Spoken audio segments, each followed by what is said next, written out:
It's probably been a while since teenagers sought help from their old friend Webster. Grammar, speech or writing evaluated according to its conformity to grammatical rules. This stickler for proper English now seems so out of date.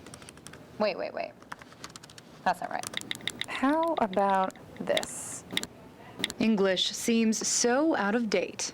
In the digital age, teenagers like Marie Townsend regularly scrap the English dictionary for a new dialect. Me and my friends have created our own language. Textese. My texts are mostly just texting language. I do mix some actual words in there, but I don't use punctuation. I think it's kind of just a fun thing that people enjoy, just like the shortness and the quickness.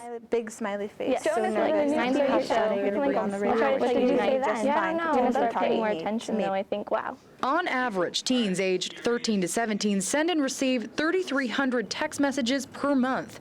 Teenage girls like Marie and Rebecca Moore receive more than 4,000. I'm texting all through the day, nonstop. At this rate, was it only a matter of time before OMG and IDK replaced English in classrooms, or worse? Siri, read my text message. Is texting the death of the English language?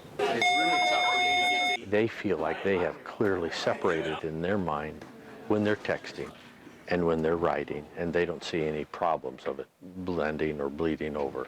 I do. Chewelah High School English literature teacher Mr. Scott, Obsquious, isn't that a great word? in his classes of juniors and seniors, Again, these are words coming out of 1984. teaches literary classics. What do you think William Shakespeare would say about texting?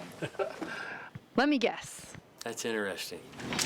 But he says of the essays he expects to be rich with literary devices, 10% are red-inked because of text speak. I see it probably most prevalent is the absence of punctuation and capitalization. All of a sudden, there'll be spaces of just no punctuation, no capitalization, no commas. And what's more, Mr. Scott found constant texting distracts students from developing their formal reading and writing skills. My biggest concern is that they could be better writers than they are because they're not using those more formal writing skills enough. Others, like the author of Texting, The Great Debate, argues texting actually makes young people better communicators, not worse. And Marie is proof.